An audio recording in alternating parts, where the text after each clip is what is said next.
Number का। Hello, कैसे हैं आप लोग? आई होप कि आप लोग बहुत ही अच्छे होंगे और पढ़ाई कर रहे होंगे। अभी हम अपने स्टूडियो में ऑर्गेनिक केमिस्ट्री का वीडियो बना रहे हैं और आज के क्लास स्टार्ट करने से पहले एक बात बताते हैं। बात दिन की नहीं, रात से डर लगता है। घर कच्चा है मेरा, बरसात से डर लगता है। प्यार को छोड़कर तुम कोई भी बात कर लो, क्योंकि अब प्यार से डर लगता है। इन्हीं बातों के साथ हम लोग आज की क्लास को स्टार्ट करेंगे। नहीं, और आज हम लोग पढ़ने वाले हैं। सबसे पहले ऑर्गेनिक केमिस्ट्री में हमारा पहला वीडियो अपलोड हुआ था मॉर्निंग टाइम में, जिसमें बहुत सारा चीज़ हम लोगों ने पढ़ा भी था। अभी हम देखेंगे कि कहाँ तक हम लोगों ने पढ़ाई कर लिया था, उसके बाद हम लोग बात करेंगे। देखिए, यहाँ तक हम लोगों ने पढ़ाई किया था, सोलबिलिटी तक हम लोगों ने पढ़ाई कर लिया था। तो इसके बाद हम यहीं से स्टार्ट कर रहे हैं। सोलबिलिटी से आई होप कि स्टार्ट हम कर रहे हैं। देखिएगा, सोलबिलिटी की बात आएगा। सबसे पहले सोलबिलिटी के केस में हम देखेंगे, सोलबिलिटी के केस में हम जो देखेंगे कि सोलबिलिटी के बारे में हम लोग जानेंगे। सबसे पहले जितने भी ऑर्गेनिक कंपाउंड होते हैं, जितने भी ऑर्गेनिक कंपाउंड होते हैं उनके solubility, most of the organic compounds are insoluble in water but soluble in organic solvent. Organic solvent कहने का मतलब क्या होगा? CaS2 नहीं, कार्बन डाइसल्फाइड। ये या तो और बहुत सारा हो सकता है ऑर्गेनिक सॉल्वेंट के रूप में। नहीं, ऑर्गेनिक सॉल्वेंट के रूप में हमारा बेंजीन हो सकता है, नहीं टोलीन हो सकता है, टोलीन हो सकता है। तो ये सब हमारा क्या हो जाएगा? Organic solvent. इसका मतलब ये बनता है कि जितने भी ऑर्गेनिक कंपाउंड है ज़्यादा से ज़्यादा पानी में नहीं घुलता है, पानी में अघुलनशील होता है, अघुलनशील होते हैं। परंतु अपवाद के लिए दो चीज़ घुलता है, एक अल्कोहल और कार्बोजेलिक एसिड। अल्कोहल और कार्बोजेलिक एसिड जो है पानी में घुल जाता है। कार्बोजेलिक एसिड वाटर के अंदर घुल जाता है। तो याद रखिएगा, आप लोग ऐसे क्वेश्चन पूछेगा कि ऐसे कौन से ऑर्गेनिक कंपाउंड है जो वाटर के अंदर सलूबल होते हैं। आप बोल सकते हैं वाटर एंड कार्बोजेलिक एसिड। उसके बाद है स्टेबिलिटी की बात हम करते हैं। स्टेबिलिटी की बात करते हैं तो स्टेबिलिटी में सबसे पहले क्या आता है कि स्टेबिलिटी का मतलब क्या होता है? कितने वो स्थिर है उसके बारे में। Most of the organic compound are less stable. ज़्यादा से ज़्यादा ऑर्गेनिक कंपाउंड जो होता है लेस स्टेबल होता है। Multiple bonds, carbon can form multiple bond. जैसे देखिए, carbon carbon single bond, carbon carbon double bond, carbon carbon triple bond. तो ऐसे करके ज़्यादा से ज़्यादा क्या होता है? सिंगल बॉन्ड, डबल बॉन्ड और ट्रिपल बॉन्ड बना हुआ रहता है। उसके बाद लिंकेज की बात करें तो लिंकेज क्या होगा? कोवेलेंट लिंकेज होगा। कैसा होगा? कोवेलेंट लिंकेज होगा। और पॉलीमेराइजेशन पर बात करेंगे। पॉलीमेराइजेशन क्या होता है? देखिए, दो शब्द से मिला है पोली मतलब क्या होता है? बहुलक, बहु। और इसको हम लोग मेरिक मतलब क्या बोलते हैं? लक। बहुलक जो है जिसमें क्या होता है? कोई भी आइसोमर, कोई भी मेसोमर,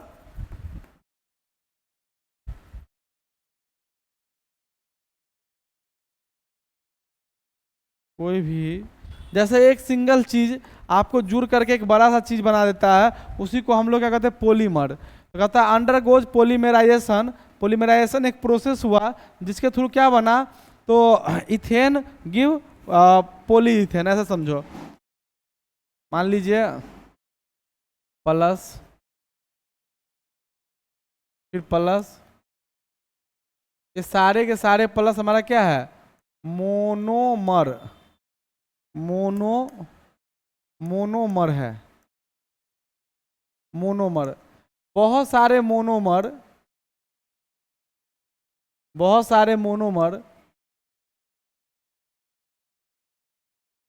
नहीं, बहुत सारे मोनोमर क्या होगा? आपस में मिल करके क्या बनाएगा? पॉलीमर। और ये प्रोसेस क्या कहलाएंगे? तो ये प्रोसेस कहलाएंगे पॉलीमेराइजेशन। आप लोग समझ लीजिएगा, ऑर्गेनिक कंपाउंड के अंदर क्या बनता है? बहुत सारे पॉलीमर्स बनते हैं और उस प्रोसेस से बनते हैं, पॉलीमराइजेशन प्रोसेस से बनते हैं। जैसे समझिएगा, जैसे मान लीजिए इथेन, मान लीजिए इथेन जो है, बहुत सारे इथेन मिलकर के क्या बनता है, पॉलीथीन। क्या बनता है, पॉलीथीन। ये हो गया हमारा। उसके बाद हम लोग और कैरेक्टरिस्टिक्स की बात करेंगे तो हमारा आ जाएगा rate of reaction. Rate of reaction का मतलब होता है अभिक्रिया की दर, जो हमारा अभिक्रिया है उसके बारे में कहता है। Depending upon reactivity of the compound, compound के रिएक्टिविटी पे वो चीज़ डिपेंड करेगा, कौन कितने रिएक्टिव है उस पर वो चीज़ डिपेंड करता है, कौन चीज़ कितना रिएक्टिव है उस पर वो चीज़ डिपेंड करता है। सबसे पहले ये बात आप लोग समझ लीजिएगा। उसके बाद हम लोग जानेंगे यहाँ पर, कहता है rate of reaction vary, covalent organic reaction are generally slow. Covalent organic reaction होने के कारण, मतलब ऑर्गेनिक कंपाउंड जो होता है कोवेलेंट नेचर का होता है, जिसके कारण से ये क्या होता है, तो जिसके कारण से ये क्या होता है, रिएक्शन स्लो होता है। उसके बाद है ऑर्डर। ऑर्डर मतलब क्या होता है, गंध। ऑर्डर मतलब क्या होता है, गंध। गंध कैसा होता है, तो कहता है हैव कैरेक्टरिस्टिक्स ऑर्डर। इसका कलर जो होता है कैसा होता है, एक विशेष प्रकार के सबके पास कलर और गंध पाया जाता है। जैसे ईस्टर का गंध होता है स्वीट प्लीजेंट, और एमीन का गंध होता है फिसली। इसके गंध के बारे में हम लोग जान गए। उसके बाद आगे बढ़ेंगे, फंक्शनल ग्रुप। क्या आएगा, फंक्शनल ग्रुप। क्लास टाइम में हम इस सब पे चर्चा किए थे। फंक्शनल ग्रुप क्या होता है, वैसा कोई चीज़ जो कोई भी ऑर्गेनिक कंपाउंड के अंदर लग करके उसके प्रॉपर्टी को बदल देता है, उसके गुण को बदल देता है, उसी को हम लोग बोलते हैं फंक्शनल ग्रुप, क्रियाशील समूह। उसे क्या बोलते हैं, क्रियाशील समूह। क्रियाशील समूह हम लोग बोलते हैं। ये क्रियाशील समूह क्या होता है, it is a part of molecules. यह एक भाग है किसी भी, यह एक ऑर्गेनिक कंपाउंड्स के अंदर एक भाग है। Characteristic of group of molecules which large determine property of organic compound is called functional group. जैसे कार्बोजेलिक एसिड की बात करूंगा तो कार्बोजेलिक एसिड में क्या होता है, CH3COOH एसिटिक एसिड, नहीं, उसके बाद CH3CH2COOH, नहीं, ऐसे करके लिखते चलेंगे हम लोग। तो ये लास्ट में जो लगता है COOH, वो हमारा क्या होता है, फंक्शनल ग्रुप। वो क्या होता है, हमारा फंक्शनल ग्रुप। थोड़ा बहुत फंक्शनल ग्रुप पे हम और बात करते हैं। जैसे आप देखे होंगे कहीं पे सिंगल बॉन्ड है तो आप क्या समझते हैं, एल्केन की बात कर रहा है। किसका बात कर रहा है, एल्केन का बात कर रहा है। कहीं पे डबल बॉन्ड देखते हैं तो आप क्या समझते हैं, एल्कीन की बात हो रहा है। कहीं पर ट्रिपल बॉन्ड देखते तो आप क्या समझते हैं, एल्काइन का बात हो रहा है। इसी तरह से कहीं पर OH जुड़ा हुआ रहे तो किसका बात होगा, अल्कोहल का बात होगा। किसका बात होगा, अल्कोहल का बात होगा। और कहीं पर ROR- रहेगा तब किसका बात हो रहा है, ईथर का बात हो रहा है। किसका बात हो रहा है, ईथर का बात हो रहा है। ये सारे के सारे क्या है, फंक्शनल ग्रुप है। सारे के सारे क्या है, फंक्शनल ग्रुप है। मैं कुछ और फंक्शनल ग्रुप यहाँ पर लिख रहा हूँ, आप लोग यहाँ पे समझ सकते हैं। जैसे RC⋯OH, ये क्या है, हमारा एल्डिहाइड का फंक्शनल ग्रुप है, एल्डिहाइड। और RC⋯OR', ये हमारा किसका फंक्शनल ग्रुप है, कीटोन का फंक्शनल ग्रुप है, नहीं। और कार्बोजेलिक एसिड का अभी हम बताया ही थे, RC⋯OOH, ये हमारा क्या है, कार्बोजेलिक एसिड का फंक्शनल ग्रुप है। कार्बोजेलिक एसिड का फंक्शनल ग्रुप है। और यही आपका 12th में चैप्टर हो जाएगा, aldehyde, ketone and carboxylic acid, जो बहुत इंपॉर्टेंट चैप्टर बनेगा, नहीं। तो फंक्शनल ग्रुप से ही बदलाव होता है। उसके बाद एक और फंक्शनल ग्रुप हम लोग याद करेंगे, अभी सीखेंगे। साइड से नोट करते चलिएगा जो लोग बाद में नोट्स बना रहे होंगे। देखिए ऐसे हम लिखते हैं HOH, तो ये क्या होता है, वाटर होता है। वाटर के ऊपर ये क्या है, लोन पेयर है। वाटर के ऊपर क्या है, लोन पेयर है। सेम स्ट्रक्चर हम लिखते हैं, देखिए ROH, ये क्या है, हमारा अल्कोहल है। क्या है, अल्कोहल है। फिर हम लिखते हैं ROR', ये क्या है, ईथर है। और फिर हम लिखते हैं एक बेंजीन रिंग है और उस बेंजीन रिंग के ऊपर OH लगा हुआ है, तो उसको हम क्या बोलते हैं, फिनॉल बोलते हैं। उसको हम क्या बोलते हैं, फिनॉल बोलते हैं। इतना नोट कर लीजिए आप लोग। लाइए तो, नहीं रहने दीजिए, अभी चलने दीजिए, जब तक चल रहा चलने दीजिए, स्टॉप नहीं करिए। सब लोग नोट करेंगे यहाँ तक, नहीं।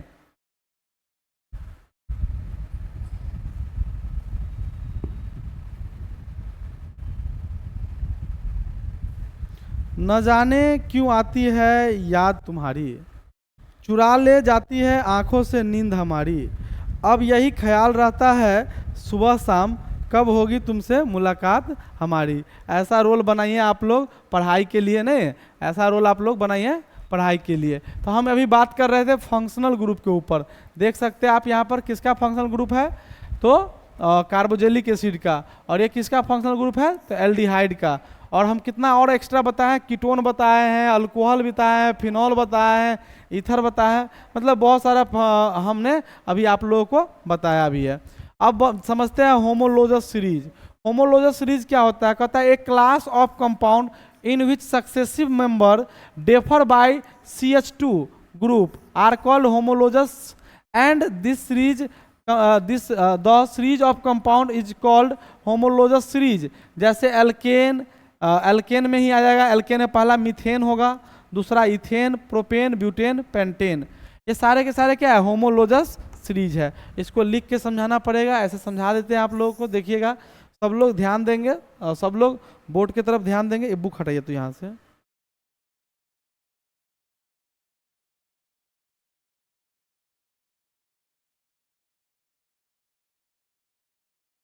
चलिए यहाँ पर हम लोग देखेंगे सबसे पहले CH4, फिर CH4 के बाद क्या लिखे C2H6, फिर क्या लिखे C3H8, फिर क्या लिखे C4H10, फिर क्या लिखे C5H12। अब इसके नाम के बारे में हम लोग जानेंगे, किसके बारे में जानेंगे, नाम। तो इसका नाम क्या क्या होता है, इसका नाम होता है मीथेन, इसका नाम क्या होता है इथेन, इसका नाम क्या होता है प्रोपेन, इसका नाम होता है ब्यूटेन, इसका नाम होता है पेंटेन। ऐसे हम बढ़ा सकते हैं आगे, सारे के सारे क्या है एल्केन वाले हैं। अब जो है हम लोग ध्यान रखेंगे इससे और इसके बीच में कितना का अंतर है, ये गौर से देखिएगा। हर एक के बीच में कितना का अंतर है, हर एक के बीच में कितना का अंतर है, तो CH2 का कितना बढ़ गया, मतलब इससे CH2 बढ़ा देंगे तो C2H6 बन जाएगा, मतलब CH4 में CH2 बढ़ाएंगे तो क्या बनेगा, तो C2H6, फिर C2H6 में CH2 बढ़ाएंगे तो क्या बनेगा C3H8, उसमें फिर बढ़ाएंगे CH2 तो क्या बढ़ेगा C4H10। ऐसे एक सीरीज बनता है, इस सीरीज का नाम क्या होता है होमोलोजस सीरीज। आगे बहुत जरूरी आने वाला है, इसके बारे में ध्यान रखिएगा।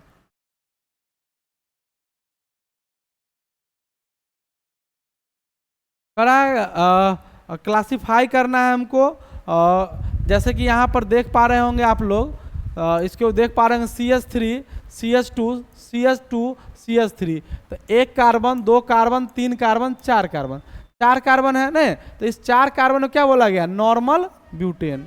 और यहाँ पर क्या CH2, CH2, CH2, CH2, ये भी 4 कार्बन है, लेकिन ये स्ट्रक्चर कैसा बन रहा है साइकिल में, तो साइक्लोब्यूटेन, इसका नाम क्या हो जाएगा साइक्लोब्यूटेन। तो साइक्लोब्यूटेन जो है कैसा है क्लोज चेन है, कैसा है क्लोज चेन, बंद श्रृंखला, और ये कैसा है ओपन चेन। तो आपका नॉर्मल ब्यूटेन क्या हुआ, याद रखिएगा नॉर्मल ब्यूटेन जो है खुली श्रृंखला में रहती है, किसमें रहती है खुली श्रृंखला, और हमारा साइक्लोब्यूटेन जो है, साइक्लोब्यूटेन जो है किसमें रहती है बंद श्रृंखला के अंदर, किसके अंदर रहती है बंद श्रृंखला में रहती है, श्रृंखला में रहती है। ये बात रखिएगा, लिखिएगा ओपन और क्लोज के बारे में।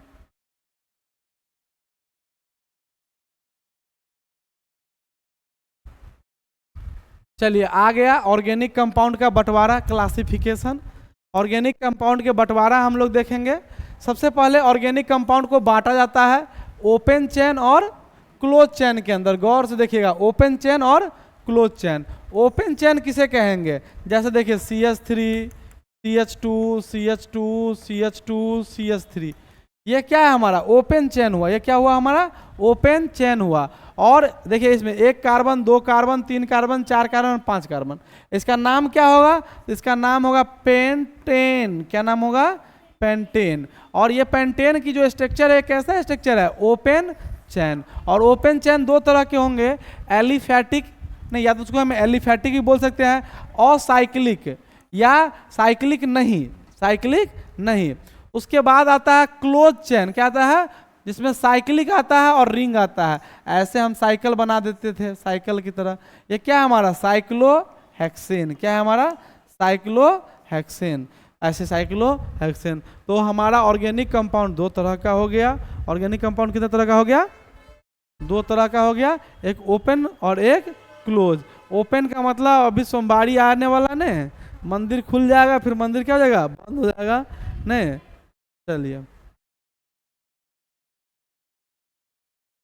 जैसे ओपन चेन का उदाहरण आ गया आपका, फिर से ओपन चेन का उदाहरण आ गया आपका क्या, तो ओपन चेन का उदाहरण देखिए यहाँ पे, ये आपका CH3 CH2 CH2 CH3 क्या है, नॉर्मल ब्यूटेन है, नॉर्मल ब्यूटेन है। CH3 CH3 यहाँ पर जुड़ गया, तो इस पोजीशन पर जो जुड़ रहा है कोई कार्बन, जिसको आइसो बोलते हैं, क्या बोलते हैं, आइसो। कार्बन की संख्या चाहते आइसो ब्यूटेन, क्या हो गया इसका नाम, isobutane. Isobutane is a common name, not for IUPAC name. इसका IUPAC नेम लिखेंगे तो बदल जाएगा, 1 2 3, 2 पर हो जाएगा मिथाइल, 2 मिथाइल प्रोपेन, इसका नाम बन जाएगा। ये IUPAC नेम है, IUPAC नेम।